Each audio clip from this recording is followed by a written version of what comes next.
joke. I just grow a beard.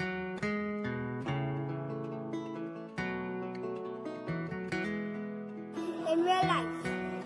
No joke. I grow a beard.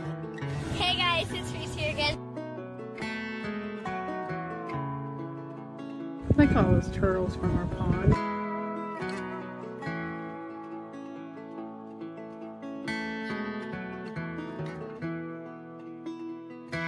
I wasn't going to cry. And I am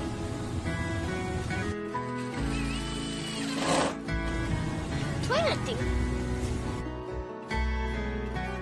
And welcome to my channel.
Here at the Ozark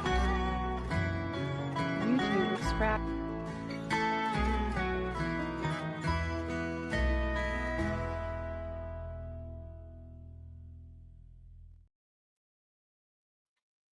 Good evening. How are you? I'm good. How are you? I'm good. You don't look like David. Well, I was going to say, I grow a beard. Now. No joke. I grow a beard. You grow a beard? I love that. Well, welcome in, everybody. Yeah, Mikey's a trip. He growed a beard. He growed a beard. He growed a beard. Yeah, you'll have to say it like that. Yeah. Hello, everyone. Hi, Karen. Hi, Chastity. Hi, Heather. Well, I'm taking one for the Come On homesteading team. Yeah. Yep. Plan is he couldn't make it tonight. He was all ready to be on, but he went to help his nephew, I believe. Yes. And ran into some issues with mud. Let's just put it that way. I'm sure he's going to have a video coming out about it, and he will, but it was some pretty deep mud. He sent me a picture. So, yeah, bless his heart. Let's just say he's buried up to his axles. And then he's buried. Yeah. And his new truck. Yeah. Yeah. So, yeah. We're going to have to put Mike in a bubble. I just tell you, I love that guy, but we're going to have to put him in a bubble. Yeah, yeah. He's not allowed to. Neil. Hi, Neil. Hi, Ariella. Anyway, but he has agreed to come on again in the future. I'm going to set up some dates, and hopefully, you know, his ground will be a lot drier at that time, and there won't be any rain. So, yes. Hi, Beth. How are you, Beth? So tonight, Jan is stepping in, bless her heart, and she hasn't been feeling well, and I so appreciate her. You know, how can you go wrong? Much better. Right?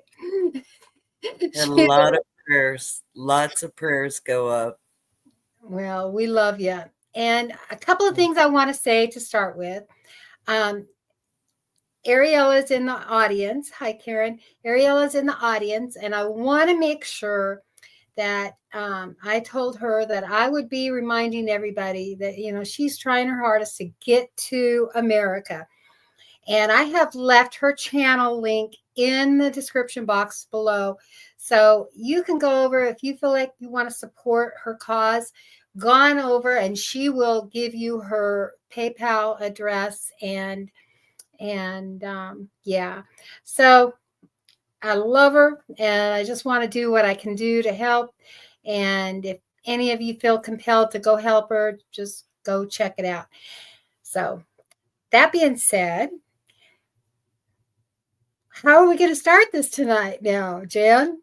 Well, Heather has a question, and the answer is Am I in my new room? Yes. Yes. And if you want to see this, have a video coming out tomorrow. I built entirely changed this room. It was my grandchildren's room, and it was always dirty. And, you know how grandchildren can be sometimes. And I came in and repainted it all, put a new floor down, built in shelves and desk and dresser and a Murphy bed. So I have a space to do my lives in and not cause my poor husband to have to go to the bedroom all the time with our daughter. So anyway, uh, it's really neat. And if you want to see it, it's going to be coming out tomorrow. And yeah, pretty exciting. I love it. I'm going to add some color to this door here because I will be sitting this direction. And I think I'm going to have my son, who is the artist, paint something on these doors for me. So, yeah. look beautiful. Yeah, pretty exciting.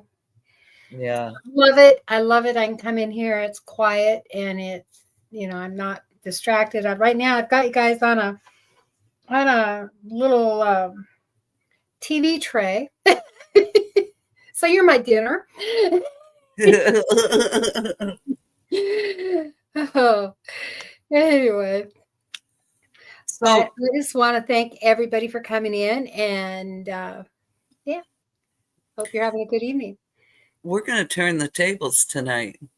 Oh no. Since Oh, I've no. already been interviewed for another time, it's going to be my turn to ask our gracious host about her memories and about her other time growing up. My memories and my other time. Well, Start when you were born. I want to know what happened. Just kidding. I was born in Bishop, California, believe it or not, in Inyo County. So if any of you have ever watched Ghost Town Living, where he bought the ghost town, Sarah Gordo, and you've got to go check it out. That's the county I was born in.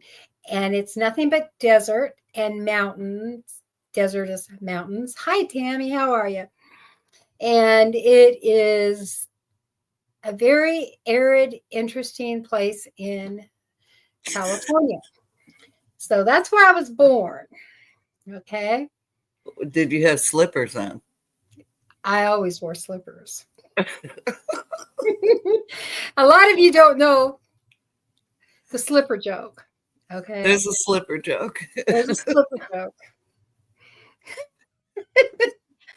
It's way And too long to get into, but it was hysterical. I know. There's a slipper joke. So I'm assuming they were pink with the little pink bow. And, No, they're actually black. no, when you were born, Linda. Oh, when I was born. Okay. When I was born, I'm sure my slippers were pink. Yeah. So that's now, what I have seen, I think it was like a mini documentary on that town before. in Bishop. Yeah, and it's like a ghost town now. Yeah. Well, Yeah. I'm not sure how big it is, but I think it is like a ghost town. It was pretty little. Yeah, Angie. Yeah. My dad was a migrant worker, believe it or not. And he would go from working in fruit factories he came from Oklahoma and he left during the Dust Bowl and went to California and worked in the fruit.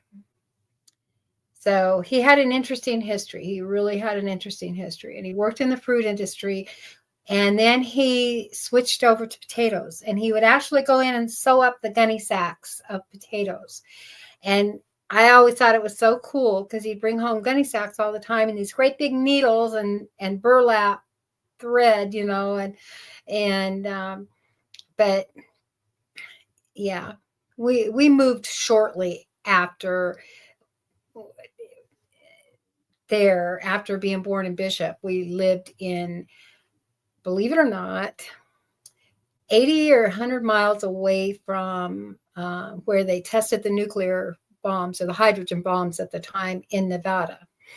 And my mother, as she was pregnant with my sister, they would sit out on the porch in the evening. We'd sit out there and watch the mushroom clouds, which was a normal occurrence at the time. Yeah. And, you know, it's just by the grace of God himself that I didn't end up with thyroid cancer. My sister had to have her thyroid removed, but I do have thyroid issues. And Hey, Carol. so it's very interesting that we were raised, Wow. you know, that we were there for not a long time, but long enough. You know, any time is too long. Well, Realistically, you probably never thought anything of it back then. we never You thought know? anything of it. Yeah. Yeah. I mean, and then of all places, we moved to we ended up in Washington State near Hanford Nuclear Power Plant, where they released radioactive I-131 for a period of so many years and never told anybody. Okay. Oh, golly. Yeah. So, you know, it's, hi, Michael. Oh, It's my. an interesting time Wow. period we lived in, you know. I mean, it just really was. It's amazing you're alive. Yeah, I mean, it really is. It really is, because there are Yeah. a lot of people, you know, that I probably grew up with that have developed cancer and passed away and so forth, you know, but Yeah. yeah, yeah. Wow. But I lived in Southern Idaho as a child, and I lived How old were you then? in Southern Idaho. Mm-hmm. In Southern Idaho, we lived there from the time I was about, I would say, I want to say about 4. Now, we were still going to California during the summertime, during harvest time, you know, when my dad would go down and work. But we moved there. He got a job with Simplot Foods. I think it was Simplot. And he went to work there in a processing plant and ended up being the manager. So he worked his way up quite a ways, you know. Very And nice.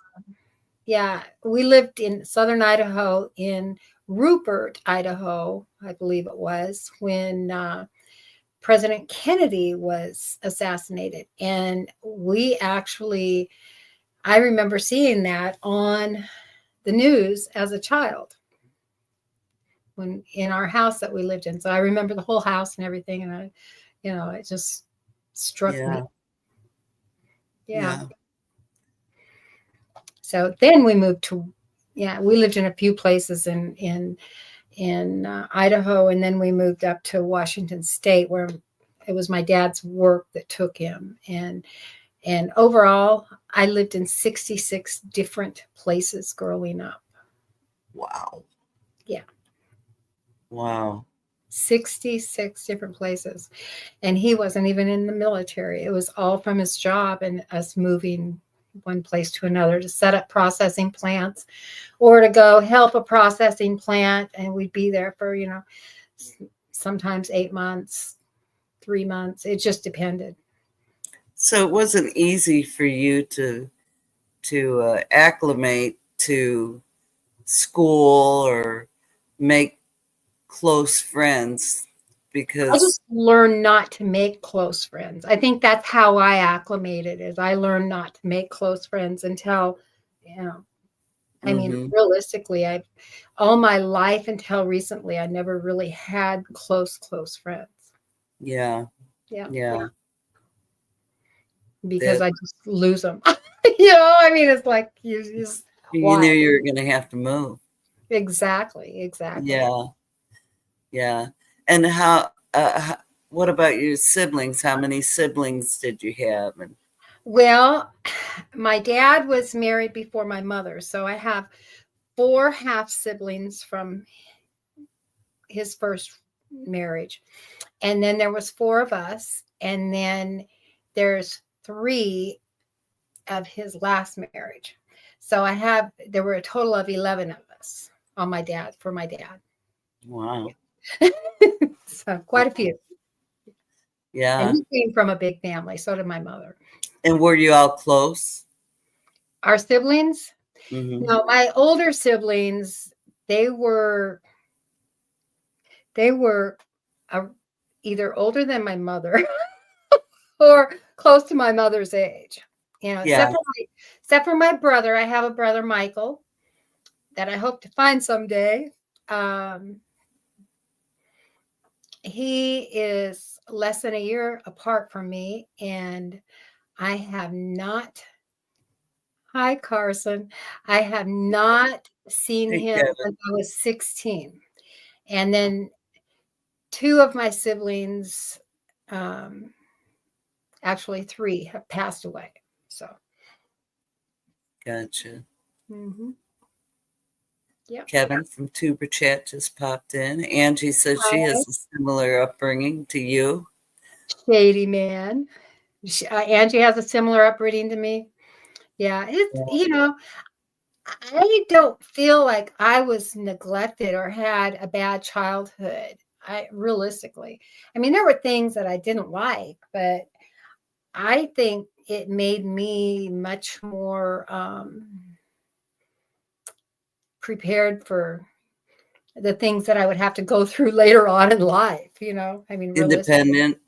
yeah, it really Yeah. made me independent. Yeah. Yeah, for sure. I could see that. So keep going. You're not done. So I grew up in Washington State from the time I was 8 until I was about, well, at 16, I got married. Okay. And had my 2 oldest sons. So I was married very young. And we stayed in Washington until I don't remember. I was in Washington until 1990, no, 1982 or 83, something like that. And then moved to Kentucky, or not to Kentucky, but to Germany, and then came here. So, yeah. Oh. With So you have lived in Kentucky how many years? I've lived in Kentucky since I moved away for a little bit, but I think we moved here. What year did we move to Kentucky? I think that was in 1980. I don't remember. It was The 80s. yeah, late 80s or something. I don't know. We were in Germany for 3 years, so. Oh, how nice. And do you remember, like, you were old enough to appreciate it? Oh yeah. I mean, I was an adult. Yeah, I totally loved it. My kids loved Germany. Kevin, our son that passed away, he he was fluent in German. He went to the gymnasium.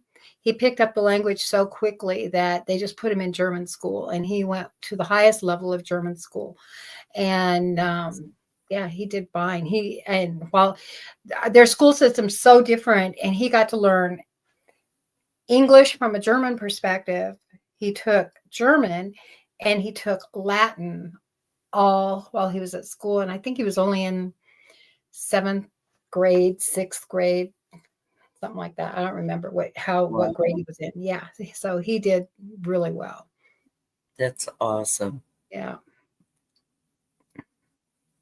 So it was really fun.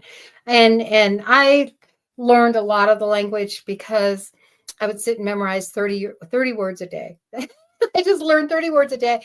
And then we had this little Slavic, I don't know if they were, I can't remember. I think they were from Slavia. And there were just children in the neighborhood. We lived on the economy. We lived in a little town called Kleinrinderfeld. And it was on the economy where we were probably 40 kilometers away from the base, the military base. And it was over in Würzburg. That was where the military base was. And these little children would come to the house every day and want to get snacks. And I'd speak to them in German because they were learning German as well. And so we would practice German back and forth. I'd give them Kool-Aid and cookies, and they teach me German so I could use my words and not feel like an idiot. I Yeah. wasn't talking to an adult, I was talking to a child. And so it really helped a lot. And then I started going around to, the different shops, the Metzgerei and the Bibliothek and some of those other where you go, go get bread and know how to ask for it and so forth. So yeah, I love Germany. I hear it's a lot different now, but I loved Yes. there. And I worked for I worked for the Department of Defense schools as a substitute teacher while I was there. Awesome.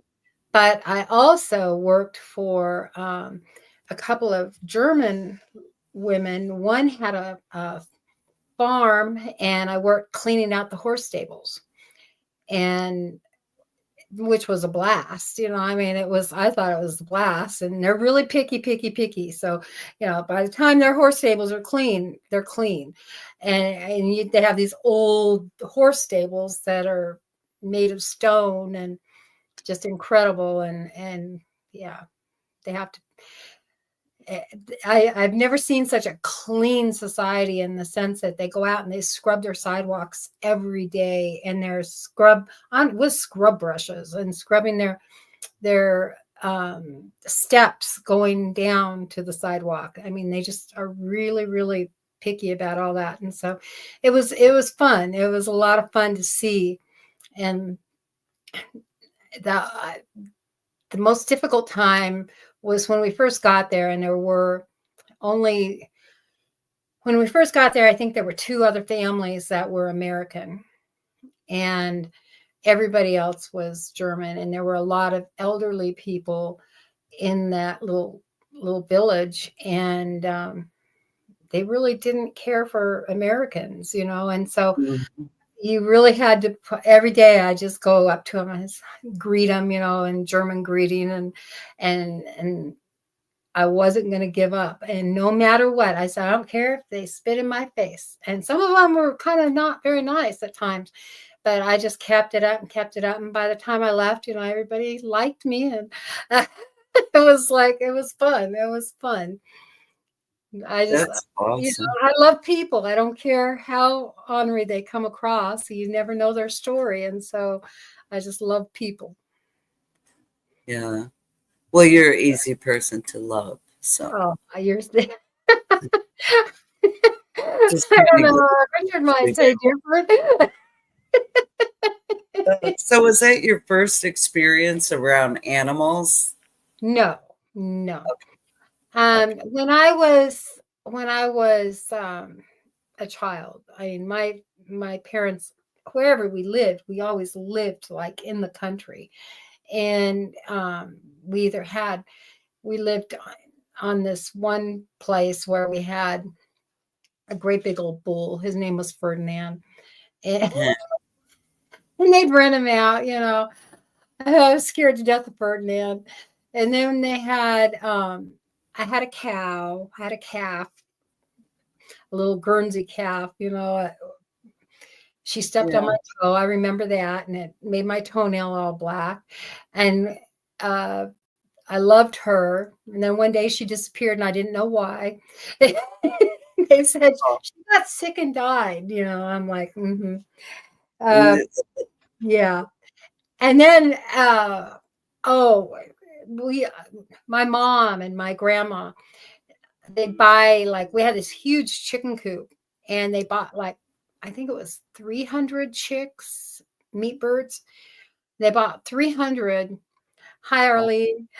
300 meat birds and little chicks.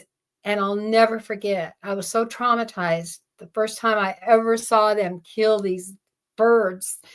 And I mean, I was probably three years old, and my grandma was a neck ringer.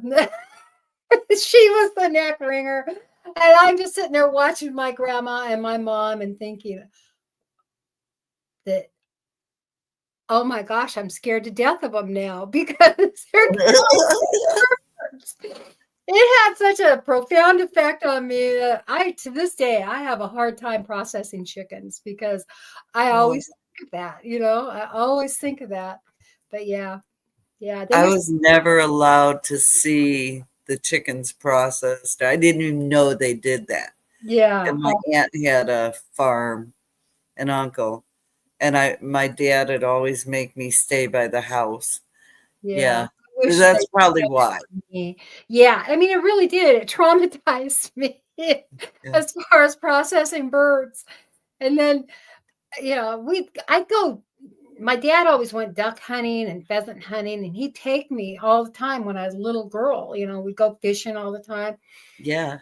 And I went a couple of times with him deer hunting, but mainly duck hunting. I mean, because he was always taking me duck hunting and pheasant hunting. And it was nothing for me to see them get,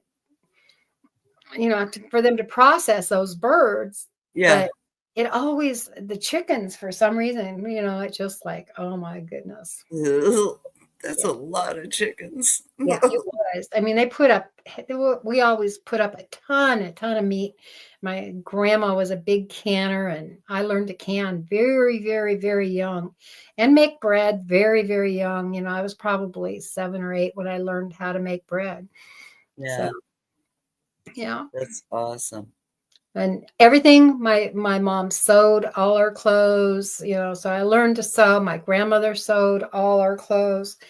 And so there was just really, I don't know to this day technically they were probably poor, but I never knew it because it never felt poor. Yeah. Yeah. Yeah. And I was a mischievous child.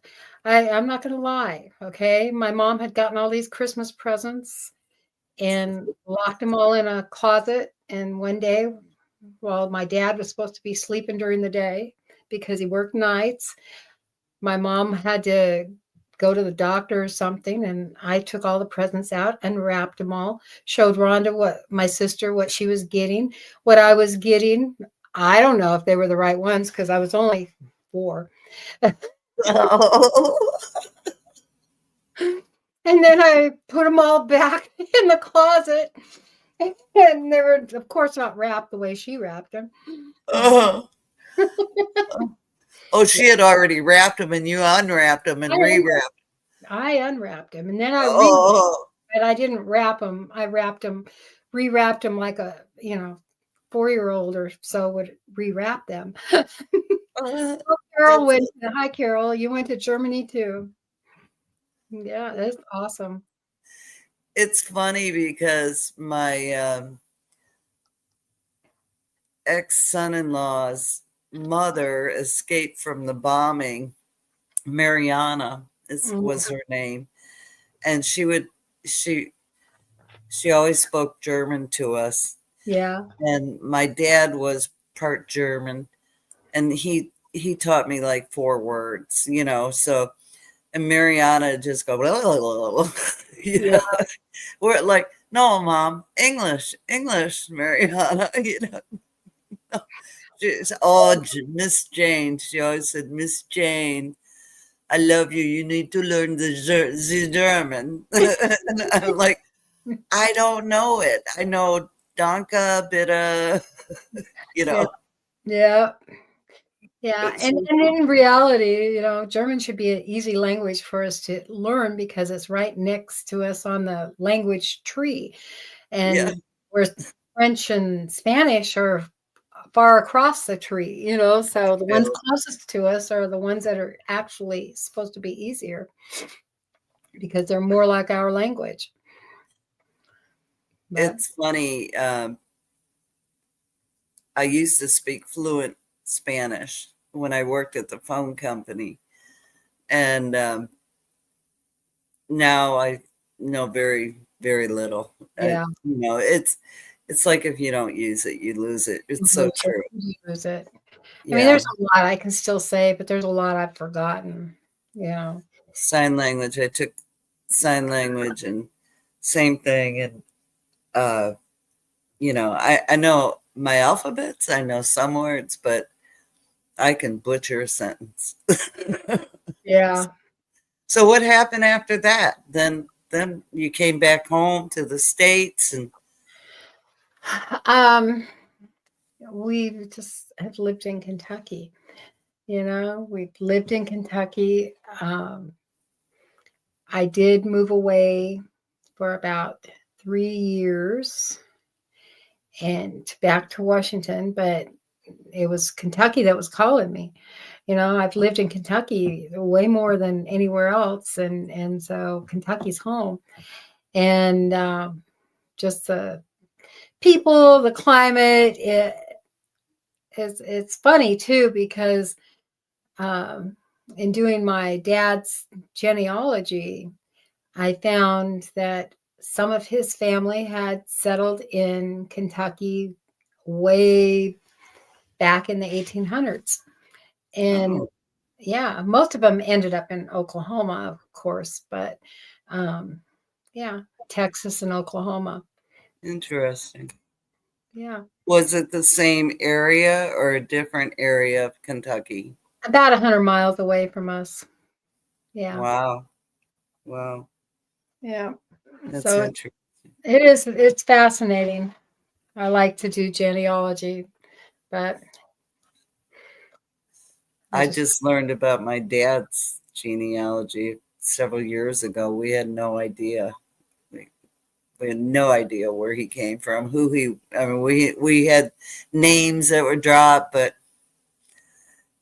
you oh, that's know, awesome. Did you find out a lot? yeah. My nephew knows more about our family history than I think anyone in the family, and we talked for about an hour a few weeks ago, and he just was telling me all these things, and I was like, wow, I didn't know that. Oh, I didn't know. Yeah, so it was very interesting. So, Wow. It is fascinating. I think it's fascinating when you look at your family history and because there's some real surprises sometimes. yes.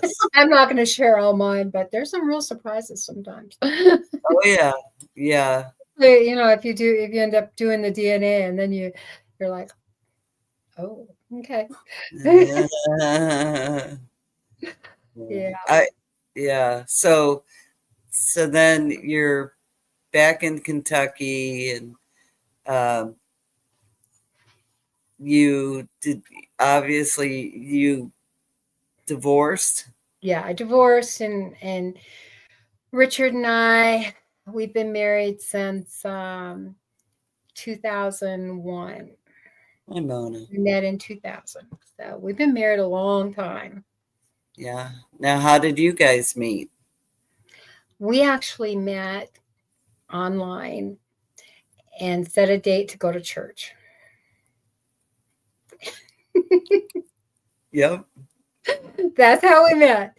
We met on a dating site and set a date to go to church.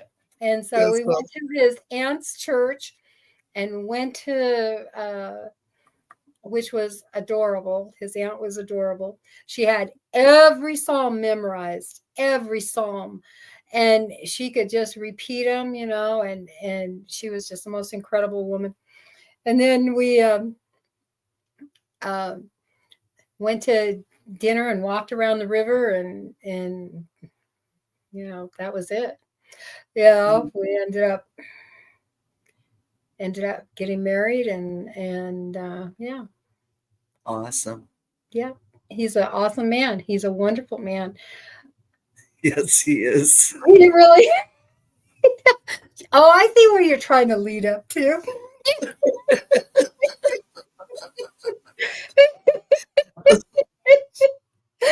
Oh, yeah, I see where you're trying to. Is Richard listening? He probably was in the living room. I'm waiting for him to pop in. I don't want to give him a heart attack or anything. He won't Have give him him a heart relive something. I'll just throw it out there, Jan, okay? Go ahead. Okay, so we had bought a house in Radcliffe, Kentucky, which isn't too far from Fort Knox. And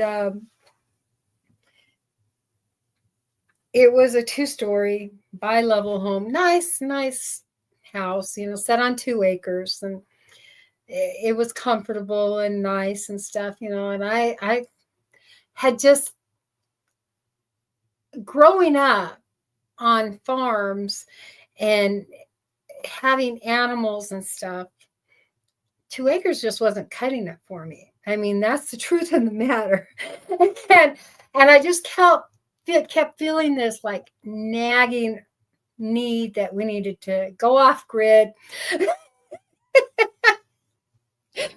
And so I thought, how cool would it be? How cool would it be? Think about this, ladies.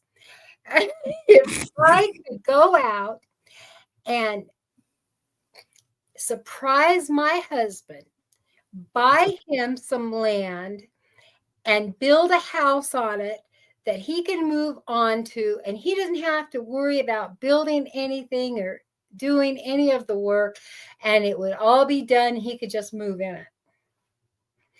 How awesome would that be? Buy him some land. We love you.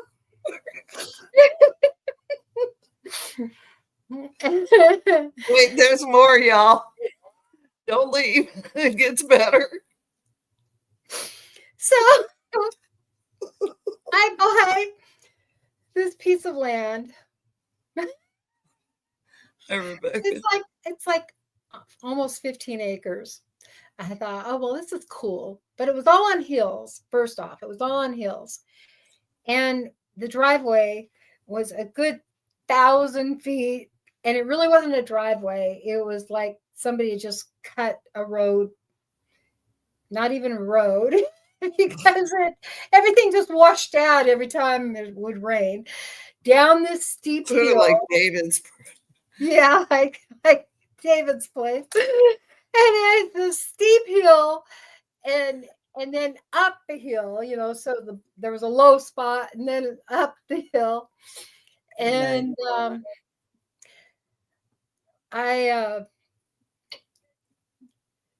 it was, like I said, I bought this piece of land, and I found a 14 by 40 storage building that was it had been a repo. So I got it for a really good deal. I think it was like $7,000 or something. And I bought it and had him come and put it out there. And then I built it in. Okay, I built the whole thing in. But there's no well and there's no water, so we had to do rainwater collection. So then, but up for the first 3 or 4 years of owning this property, he didn't even know we owned it because I was trying to build to surprise him. And she says, I would have married you.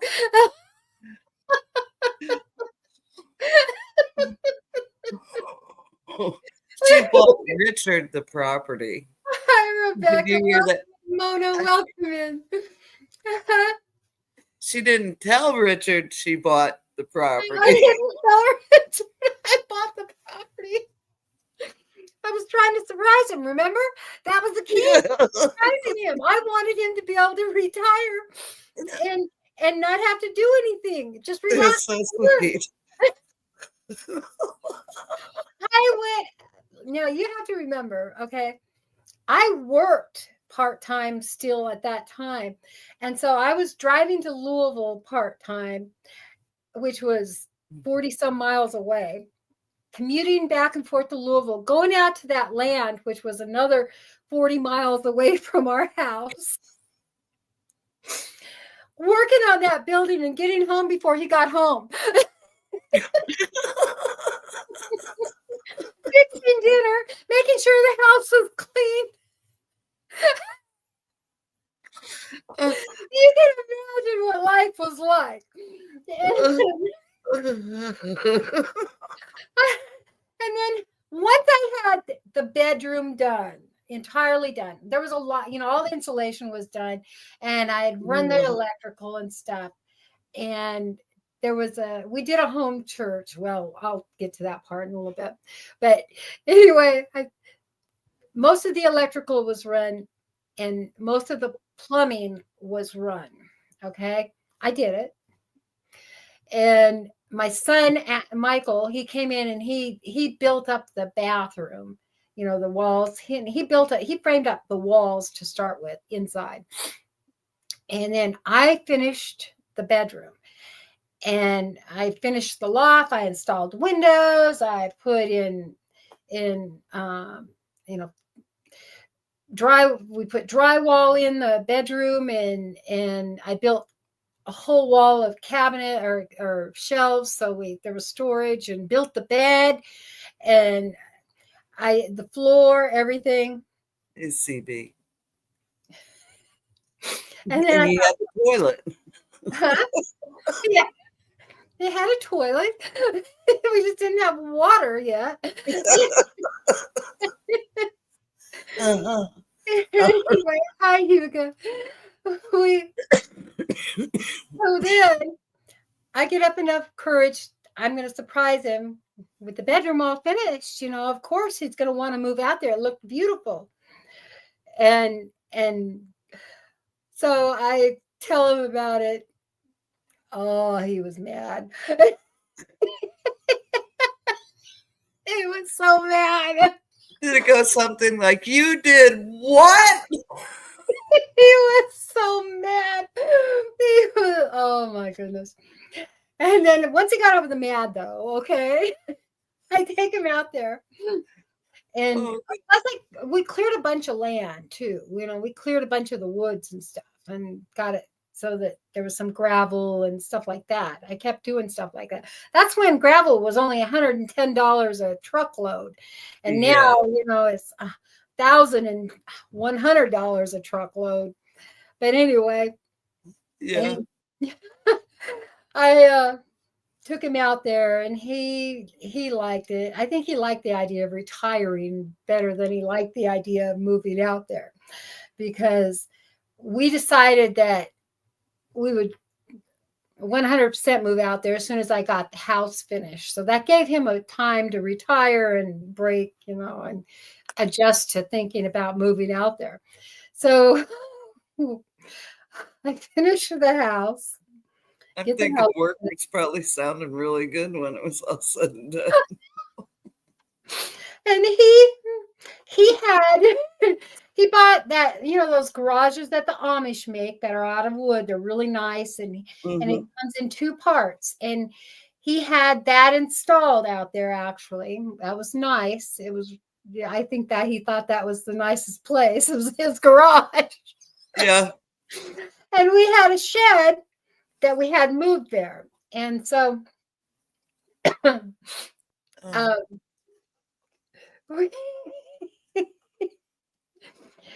moved there. Our first year there, it ended up being a nightmare because he got really sick.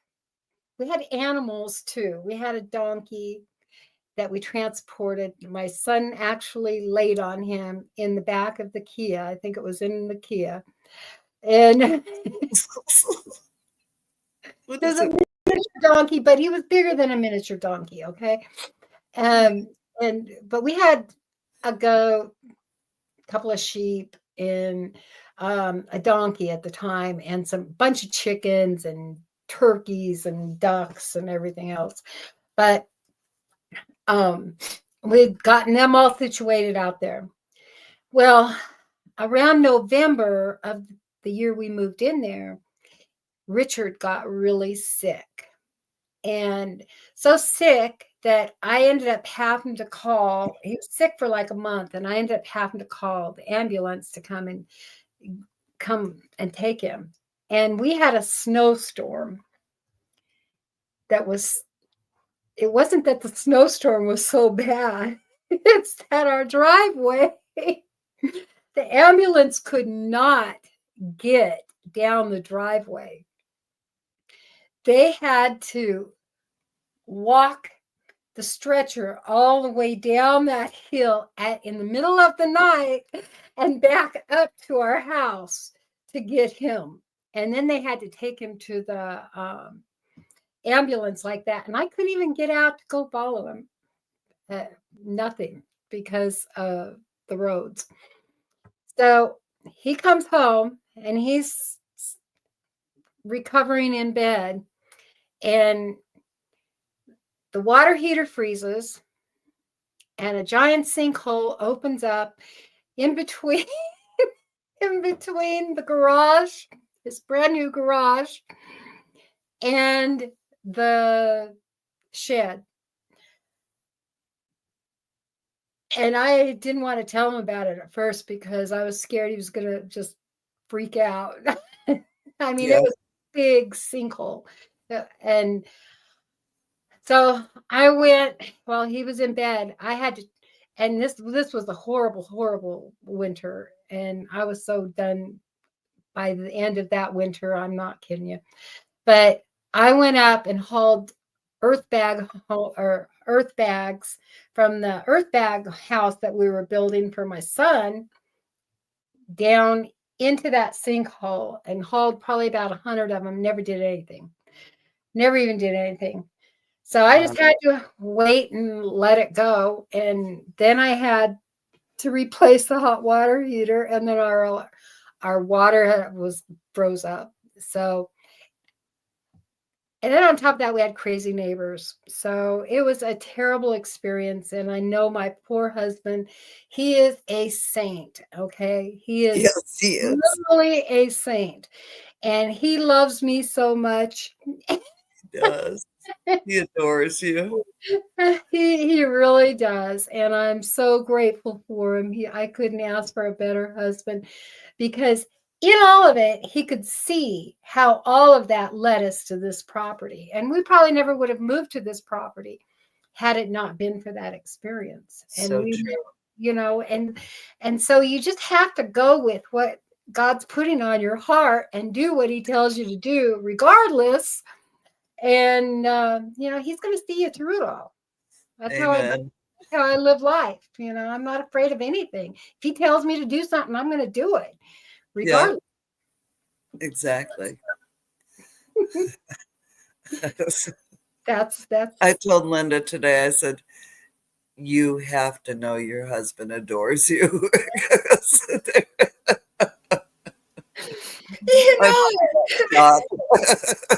A cabin in the cave. Yes. Let's talk about that cabin. The cabin in the cave, I don't think people ever will grasp how difficult that process was. And there was no trail down there. It was just steep hill. Rocks So and had to build a trail, and I'm like, honey, can you bring down some building supplies for me, And he must have thought I was nuts. What to build this? Yeah, it was a steep and hard process, but oh my gosh, it's like I know we can do all things through Christ, right? All Amen. things. And so if that's how, like I said, that's how I live my life. So I'm Yes. not afraid to do anything. I'm going to use caution. I'm going to use common sense. I'm not just going to go run off a cliff. Right. Well, But almost. I knew well enough not to get in with my steer with horns that thought I was a toy. Uh, I mean, there's just things that and things that you learn and what's safe and what isn't. And that may not have been the safest thing, but I know God was with me all the time doing it. Yes. And the cabin is just so quaint and beautiful. I love it. I cannot wait to see it. Oh, I can't wait for you to see it either. I haven't been down there since all the ice storm, though, so I'm a little nervous to see if it damaged anything, because it gets those giant icicles down there. Yeah. So I haven't been down there yet. It was just too wet and too mucky, and it's really not safe when you're trying to go down on those rocks Yeah. when it's Yeah. yeah. So Well, yeah. rest assured, I will not be coming during the rainy season or the winter. So, Or the winter, yeah. I don't blame you. I don't blame you. oh goodness. Oh, But so it was a blast. I mean, it really was. It really was. I mean, yeah, if any of you out there that have suffered grief, it was the most awesome experience to pull me out of that. yeah, I mean, yeah. healing just did it all. And you just gotta do what works. It's cool how God uses things like our Yeah. grief and sorrow and to pull us up by the bootstraps, you Oh, know. yeah. I'm gonna play my song while I've got people on here so they can hear it. Do you like Yes. that song? Okay, Yeah. I'm gonna play my song I Awesome. did about the cabin in the cave. I gotta do it on this one.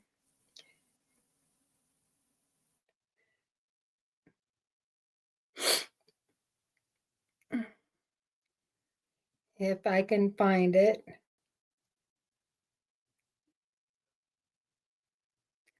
I'll just go from yours, Jan.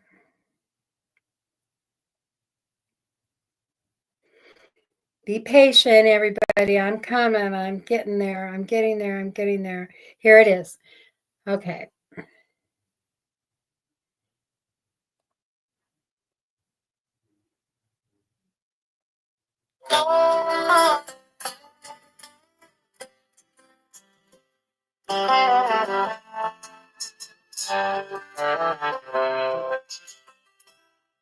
In the shadow of the farm, she laid his plans, with his dreams in her heart, tools in her hands. But fate was cruel and took him away, left her here in sorrow and dismay. Built this cabin in the cave with tears and sweat, the pain and rain. Your memory guides each landing. Despite the thing,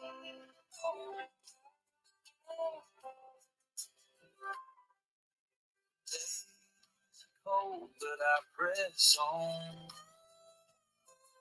With every stone a new dawn. You're gone, but I feel you here. Whisper encourage in my ear. I'll build this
So that's it. And now it's thundering and lightning outside.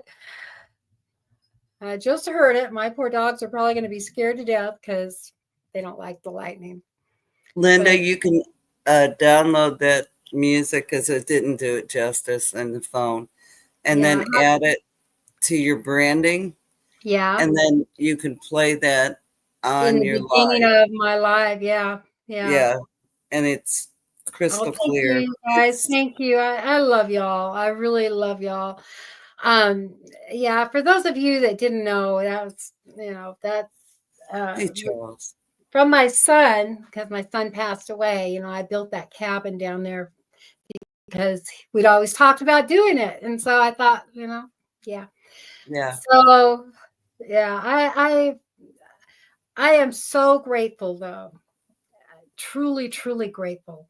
I'm grateful to every one of you on YouTube because a lot of you have just helped me so much come out of, there's always going to be that loneliness, that loss. Even though I may not have felt sad, there's a loneliness that you experience when you lose somebody like that. And he was here. He lived with us for the last 5 years.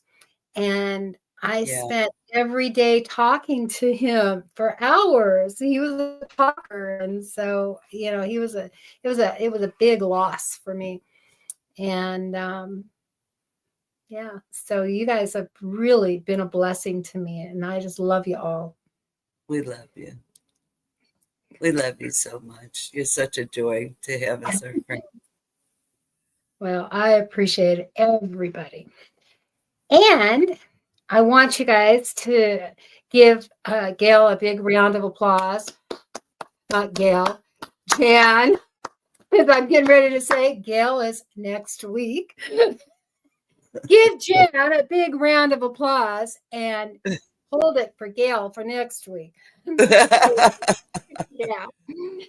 So I'm who just is it? happy I was alive to come talk with you. I'm so thankful. I'm so thankful, Jan. I am. But, Yeah. Otherwise, yeah, I would be talking to myself, asking myself questions and answering them. Or yeah. Do you want to tell the people about your milestone? oh, It's my milestone! huge. I finally got 3,000 hours for this level of monetization. Now it'll Wait, be 3 months. Is that what you say? I get my address pin from AdSense. yeah, it's But thank awesome. you. I appreciate it. Oh, you don't even know. Yes. Probably have all my hours by the time I get the first one done. Well, hopefully by the meetup, you'll be fully Yeah, monitored. yeah. Oh, Yeah. let's bring that up while we Okay. saw it. So, everybody out there, you need to make sure that you mark the date. What's the date, Jan? June What's the 6th date? through 8th, June 6th through 8th. Palm de Terre State Park. in the Yeah. Pittsburgh campground. Campgrounds 400 and 300. And they're literally right next to each other. So if you're in 300, you can walk over to us in 400. And that's where a lot of us will already be. There's campers, there's a camp house, there are motels close by. I mean, it's just a beautiful, beautiful park. And we have the pavilion all day Saturday. And we have some fun things planned for that. Linda and Gail have, from Gail Southern Living, she and Linda have agreed to co-host with me this year. And it's been pretty fun planning it. Yeah, it's going to be a blast. We're going to have a lot of fun. There's going to be a lot to do, and so little time to do it in. But we have a lot of new people coming, and it's exciting. Angie and Tony are going to be right next to us. I'm so excited. That'll be so much fun. Yes. It's going to be fun. And then at night on Saturday night, Friday night, and Saturday night, we have a camp. Hey, Sean and Kelly. We have a campfire. And last year, Rainy Ridge had their live there. There's a lot of lives, you know. If you don't want to be alive, you got to, just avoid them. Yeah. There's going to be a lot of lives. Yeah. And so anyway, it's going to be fun. It's always great. It's a big family reunion for us. And we always have so much fun seeing everyone again. And to see some old friends that I haven't seen in years, some people that Linda hasn't met, and it'll be awesome. We're excited about it. Yeah. So make your reservations. I can't stress that enough. And spread the news. Spread the news. And I have directions. The boss wrote directions. Carol, I have directions so we don't get lost. Hey, Tony. And so now, I know how to get there. Carol had to get us there. Huh? Carol had to get us there last year, and she's from Georgia. I got everyone lost. Well, my GPS quit working, and I didn't realize it. And, what a fiasco. It was so funny. Anyway, we got there. It was a lot of fun last year. But this year, it's even going to be bigger and funner. So make sure. Funner's not a word, but it's okay.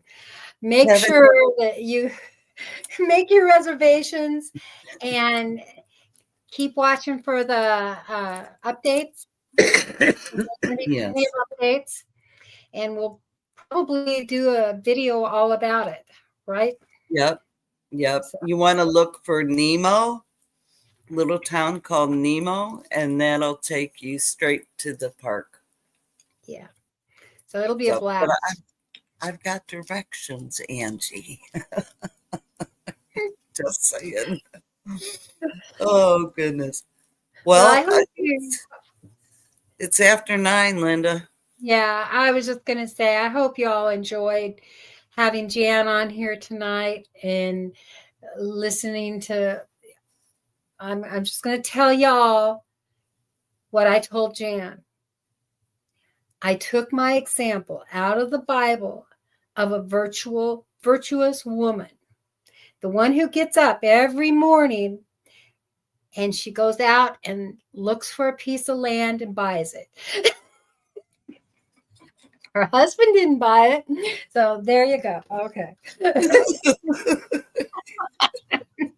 love you. You might want to let your husband know, though. I'm just saying it. Oh, gosh. Oh, oh, Uh, goodness. but it's been fun tonight, and I I've thank you enjoyed so much hearing your for the story about another time, Linda, and it's always interesting to learn more and more about each other. It And really is. to hear your story this afternoon just had me rolling in tears. And I I think it's important to know that the slippers are key, though. You, And it'll probably be Gail that brings it up on when she's the guest on here, huh? Of all yeah, the people. yes, yes. You never know what I'm going to be wearing on my live Friday.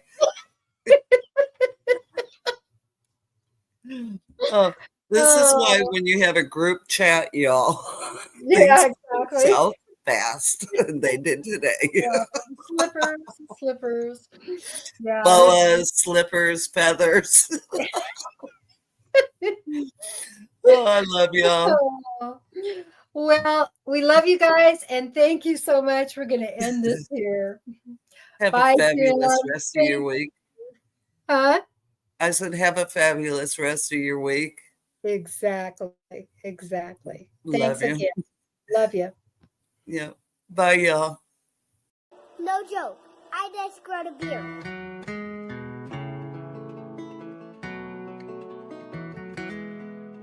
In real life. No joke. I growed a beard. Hey guys, it's Reese here again. I think all those turtles from our pond.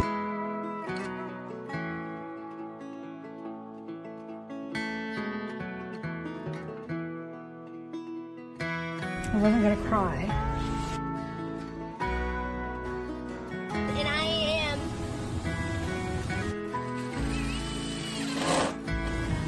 toy hunting.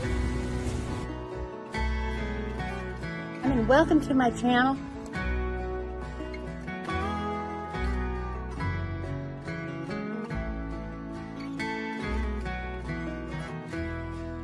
Plant miracles next to your squash to keep the squash bugs away.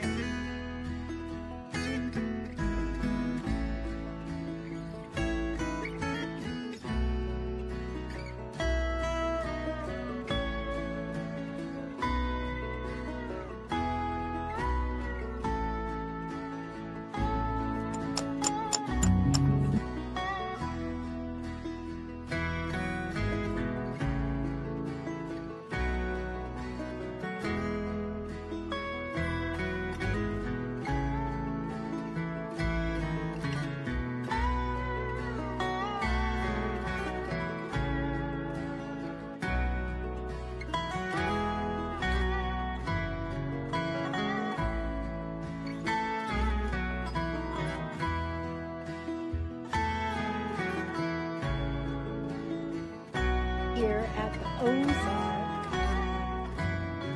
YouTube Scrap